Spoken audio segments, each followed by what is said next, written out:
Why am I crying over the Republican National Convention? Like, what the frick is going on?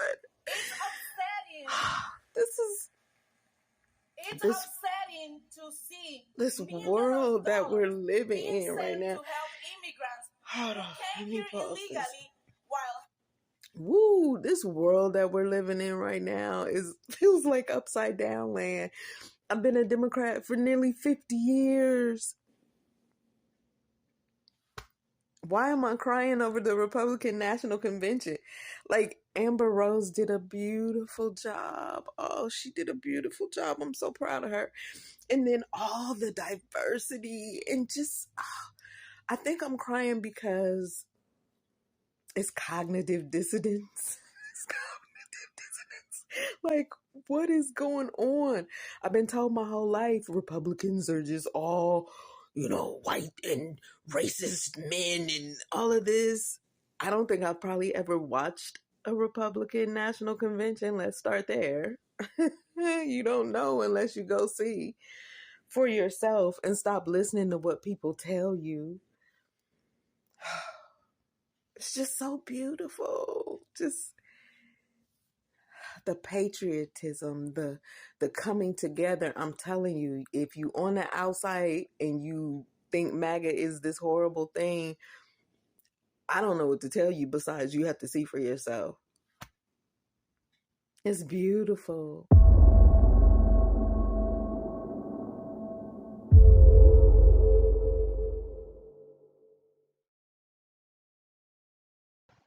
Welcome to The Right Angle, bringing news, culture, and politics from a conservative perspective. So we start today wondering, what could have been now that we're at J13 plus 3? Wait.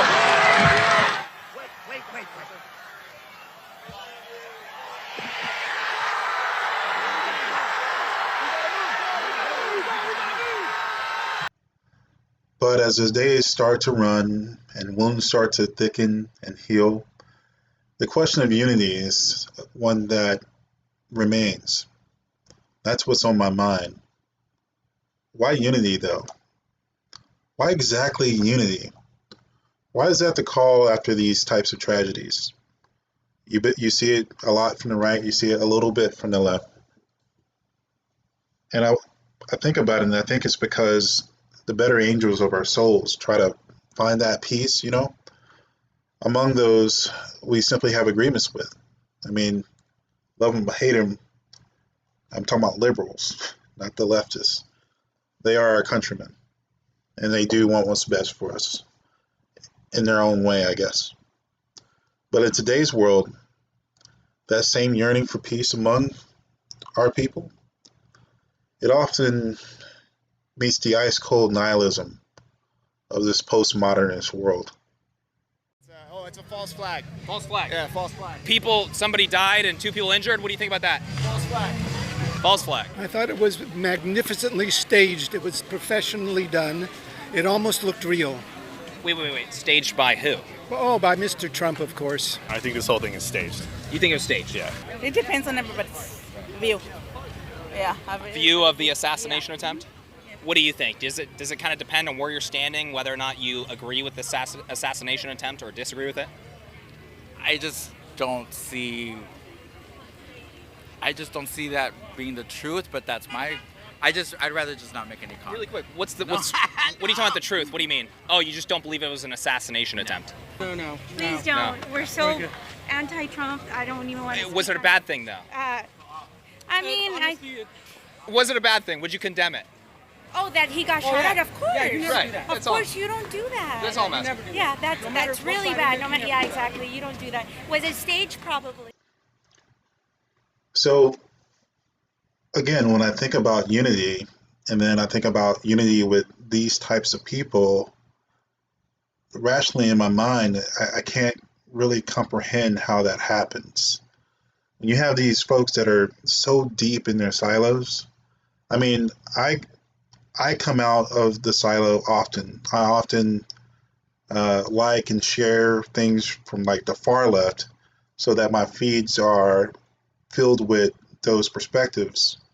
On X, if I need to take a a break from that. I just go to the ones I'm following, obviously. But you have a lot of people that don't do that.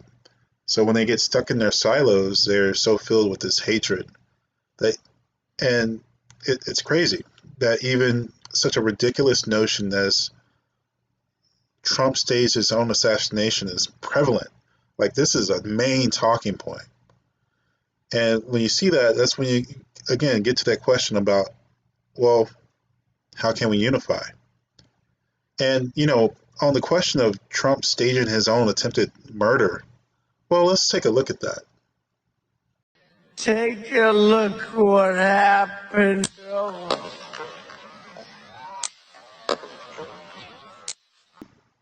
So what you just saw there was a digital rendering of actual events, the actual movement of the president's head, the actual angle of the bullet from the actual vantage point of the shooter, and how it actually played out in real life. So a man who was on stage, let's talk about this. So a man that was on stage will have to first have his security detail. And keep in mind, a security detail that he does not control, that's controlled by the Secret Service. And that Secret Service is currently under the Biden regime because the Secret Service is tied to the executive branch. So he would have to coordinate with Biden's agency, through the DHS, and they would have to work out a plan weeks in advance because this was articulate, this was intricate, or not articulate, this was intricate. So he would have to work with them to sign off on this, although doing so would guarantee that they will be out of power. Okay, so that's number one. Then he would have to coordinate with the shooter on where him and the shooter wants to set this up.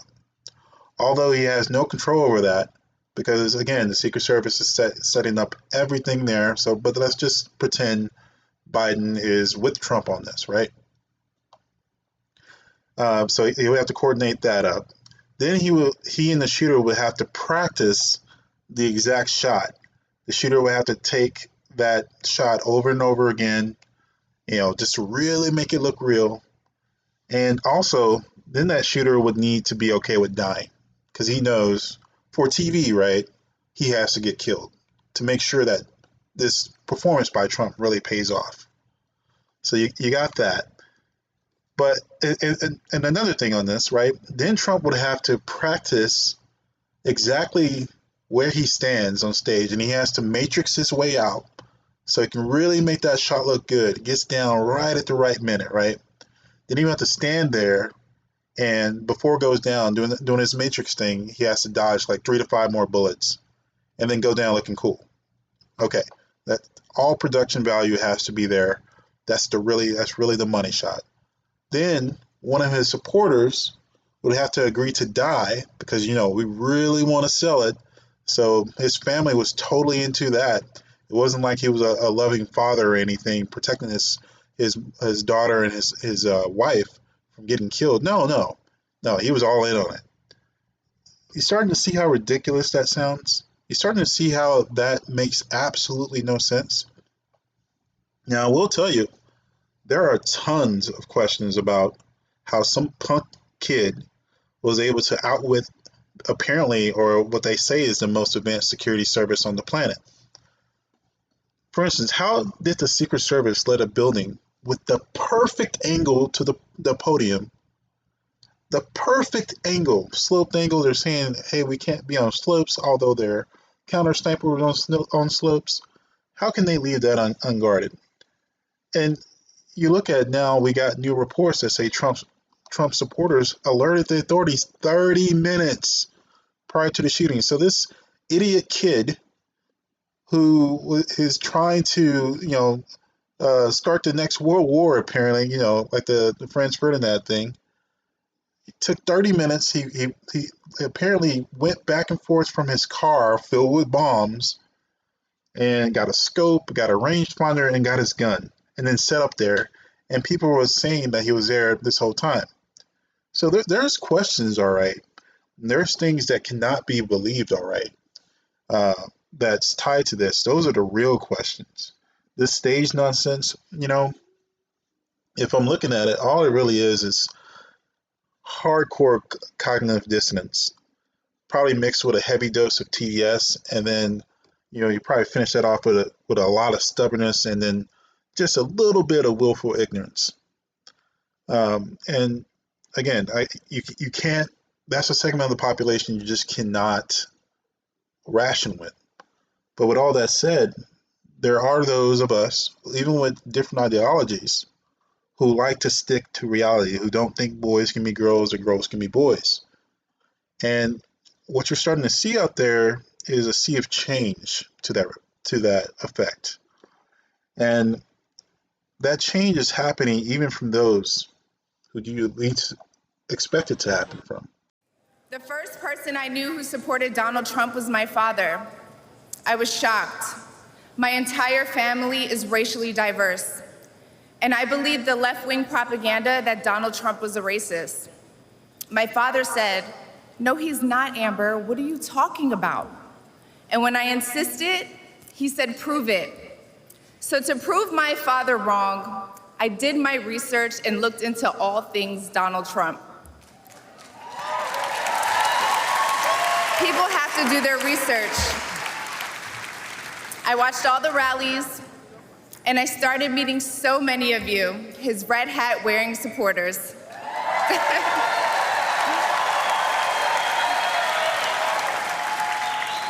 I realized Donald Trump and his supporters don't care if you're black, white, gay, or straight. It's all love.